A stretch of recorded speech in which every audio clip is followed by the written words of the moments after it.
اور آپ سے کہا جائے لیں، تو آپ کا ہاتھ کس شیپ پہ جاتا ہے؟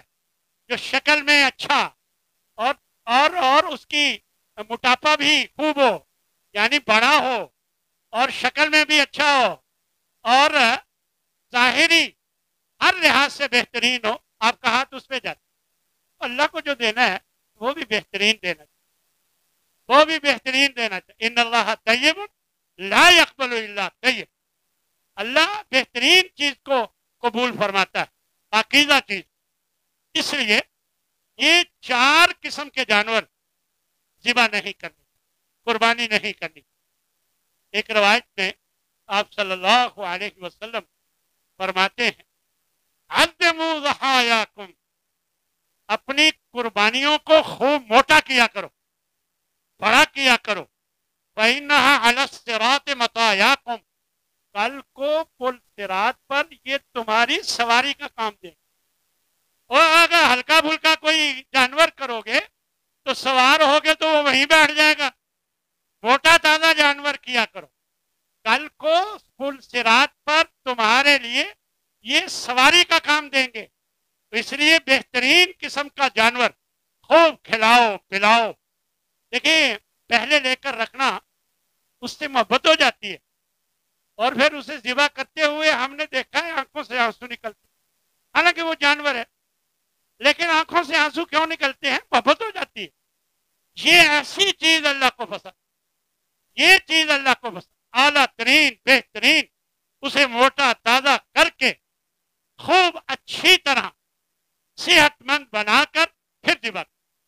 اس کے لیے بہتر ہوتا ہے کہ اگر جانور آخر میں لینا ہے تو دیکھ کر لو، اور اگر پہلے لینا ہے تو یہ ذہن میں رکھو کہ ہم نے اس کو خوب کھلانا پلانا ہے اور خوب اس کو موٹا کرنا، پرواہ نہیں کرنی پیسوں۔ تو یہ اللہ کو بہت اچھا لگا کہ اللہ کے راہ میں قربان ہونے والا جانور صحت مند موٹا تازہ، یہ اللہ کے نبی نے فرمایا۔ میرے بھائیو، کچھ قربانی کے آداب بھی آپ کے سامنے رکھنا چاہوں گا۔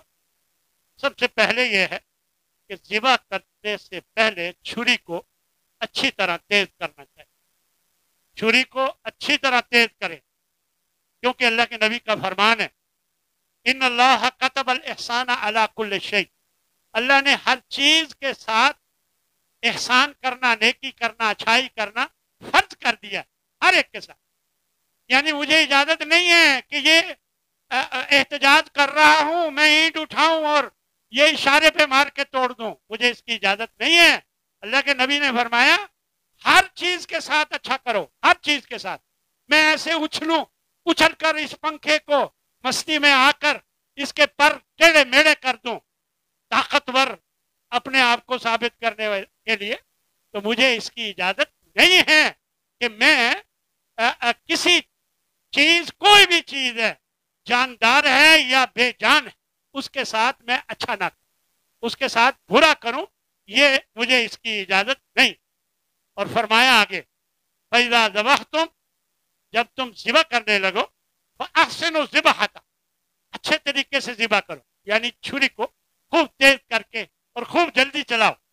وَلْيُحِدَّ أَحَدُكُمْ شَفْرَتَهُ، چاہیے کہ اپنے اوزار کو، اپنی چھری کو اچھی طرح تیز کریں۔ وَلْيُرِحْ ذَبِيحَتَهُ، اپنے ذبیحے کو آرام دیں، آرام دیں۔ اس کو تکلیف ہوتی ہے جب آپ کند چھری سے، وہ بیچارہ تڑپتا ہے اور آپ کی چھری نہیں چل رہی، آدھی چلی ہے تھوڑی سی اور وہ کند آپ نے تیز نہیں کی، اچھی طرح تیز کر کے چھری چلانا چاہیے۔ خود ذبح کرنا بہتر ہے، لیکن اگر کوئی کسی کی طرف سے ذبح کر دے تو چل جائے۔ عورت بھی اگر ذبح کرنا چاہے، بعض لوگ روکتے ہیں، ایسا نہیں ہے، کہیں بھی روکا نہیں گیا کہ عورت ذبح نہیں کر سکتی، عورت بھی اگر چاہے تو ذبح کر سکتی۔ اسی طرح قربانی کا گوشت خود بھی کھائیں، اپنے رشتہ داروں کو، چاہے وہ امیر ہوں، ان کو بھی کھلائیں، فقراء اور مساکین کو بھی کھلائیں۔ بعض لوگ اچھا کرتے ہیں، 3 حصے کر لیتے ہیں، ایک گھر کے، ایک بانٹنے کا رشتہ داروں میں، اور ایک غریب غربا کے لیے، لیکن ایسا کرنا ضروری نہیں ہے۔ اگر آپ آدھا گوشت گھر میں رکھ لیں، 18 افراد ہیں گھر کے، اور باقی تقسیم کر دیں غریبوں میں تو چل جائے گا. 2 حصے اپنے پاس رکھ لیں اگر ضرورت ہے تو بھی چل جائے گا، لیکن اللہ کی راہ میں ضرور خرچ کریں، ضرور گوشت فقراء اور مساکین کو ضرور. پھر ایک روایت میں آپ صلی اللہ علیہ وسلم فرماتے ہیں کلو منہا، ان جانوروں کا گوشت کھاؤ، وَأَطْعِمُوا الْبَائِسَ وَالْفَقِيرَ، اور جو بھوکا ہے محتاج ہے اس کو بھی کھلاؤ. ہمارے ہاں کچا گوشت عموماً دیا جاتا ہے، یہی طریقہ ہے، ٹھیک ہے گھر جا کر وہ بنا لیں گے. لیکن اگر کوئی جماعتی طور پر اہتمام کرے کہ اپنے پاس پکا کر غریبوں میں تقسیم کرے تو یہ زیادہ بہتر، یہ زیادہ اچھا ہے کہ جن کے پاس پکانے کا سامان نہیں، جن کے پاس یہ اور معاملات نہیں. آج کل تو کاروبار بن گیا ہے، ہم نے دیکھا ہے ادھر سے اکٹھا کرتے ہیں مانگ مانگ کے اور ادھر جا کر بیچ آتے ہیں، یہ بھی دیکھا. اللہ معاف کرے، لیکن آپ کو چاہیے کہ ضرورت مندوں کو پکا کر بھی کھلائیں، یہ بہت اچھا ہے. اللہ کے نبی کی ایک حدیث ہے کلو، کھاؤ بھی، وتزودوا، اور زیادہ راہ لو، فرمایا وادخروا، اور خزانہ بھی کر سکتے. آج کل خزانہ کرنے کا آلہ فریج ہے، تو آپ فریج میں کچھ رکھ سکتے ہیں، کوئی حرج کی بات. ہاں ایک حدیث میں آتا ہے کہ 1 سال اللہ کے نبی نے فرمایا من ضحى منکم، جس نے بھی اس دفعہ قربانی کی ہے، فلا یصبحن بعد ثالثۃ فی بیتہ منہ شیء، تیسرے دن کے بعد اس کے گھر میں کچھ باقی نہیں ہونا چاہیے. یہ بات اللہ کے نبی نے اعلان کروایا، تیسرے دن کے بعد اس کے گھر میں قربانی کے گوشت میں سے کچھ نہیں بچنا چاہیے. اگلا سال آیا تو لوگوں نے پوچھا یا رسول اللہ کیا اس سال بھی ایسا ہی کرنا ہے؟ تو آپ نے فرمایا نہیں، کلو، کھاؤ، وَأَطْعِمُوا، اور لوگوں کو بھی کھلاؤ، وَادَّخِرُوا، اور خزانہ بھی کر سکتے ہو، یعنی گھر میں بھی رکھ سکتے ہو. فَإِنَّ ذَلِكَ الْعَامَ كَانَ بِالنَّاسِ جَهْدٌ، پچھلے سال دراصل تنگحالی تھی، لوگوں کی ضرورت تھی تو میں نے اس طرح کہا. پچھلے سال تنگحالی، اس کا مطلب یہ ہوا کہ اگر ایسی صورتحال ہو تو سارا ختم کر دینا چاہیے. لینے والے آ رہے ہیں اور واقعی وہ ضرورت مند ہیں تو نہ جمع کریں، دے دیں. ہاں اگر آپ کے پاس سمجھتے ہیں کہ جتنا دینا تھا دے دیا، باقی کچھ جمع کر کے رکھنا ہے تو آپ رکھ سکتے ہیں. فرمایا فَأَرَدْتُ أَن تُعِينُوا فِيهَا، میرا جی چاہا کہ لوگوں کی مدد ہو جائے. یہ آپ صلی اللہ علیہ وسلم نے وجہ بتائی کہ میں نے پچھلے سال ایسا کیوں کہا. تو اسی طرح قربانی کی کھالیں فروخت کر کے اس کے پیسے کھا لینا یہ ٹھیک نہیں ہے، یہ اللہ کی راہ میں دینی ہوتی. کسی غریب کو، مدرسے کو، جہاد میں اور جگہوں پر، جس جگہ پر. یہ بھی اللہ کی طرف سے کوئی آزمائش ہے کہ اب قربانی کی کھالوں کے ریٹ اتنے کم کر دیے گئے کہ بے حیثیت کر دیا گیا. یعنی مدارس کی آمدن کا ایک ذریعہ تھا، اس کو ختم کر دیا گیا. تو یہ بھی ایک آزمائش ہے، اللہ تعالی ہمیں اس آزمائش سے نکالے. اور یہ غریبوں کا مال ہوتا ہے، اس کو غریبوں میں تقسیم ہونا چاہیے. قربانی کے 4 دن ہیں، 10 جو پہلا دن، 11 دوسرا، 12 تیسرا، اور 13 چوتھا. 13 دن قربانی ہوتی ہے مکہ میں. بعض لوگ سمجھتے ہیں کہ وہاں کے لیے خاص ہے، یہاں کے لیے بس 12 تاریخ تک. ایسا نہیں ہے، جب وہاں قربانی ہو سکتی ہے تو یہاں بھی ہو سکتی ہے. اس لیے یہ ایام تشریق، یہ سارے کھانے پینے قربانی کرنے کے دن ہیں. اللہ سے دعا ہے اللہ ہمیں توفیق عطا فرمائے کہ ہم اچھا جانور لے کر اللہ کی راہ میں قربان کریں، اور کوشش کریں کہ جو تقاضے ہیں اللہ کی راہ میں قربان کرنے کے، انشاءاللہ وہ پورے کر کے پھر اللہ کی راہ میں خرچ کریں. انشاءاللہ عید کی نماز جب ہوگی تو میں مزید کچھ تازہ ان مسائل کو کر دوں گا. اللہ ہم سب کو عمل کی توفیق عطا فرمائے. وآخر دعوانا ان الحمد للہ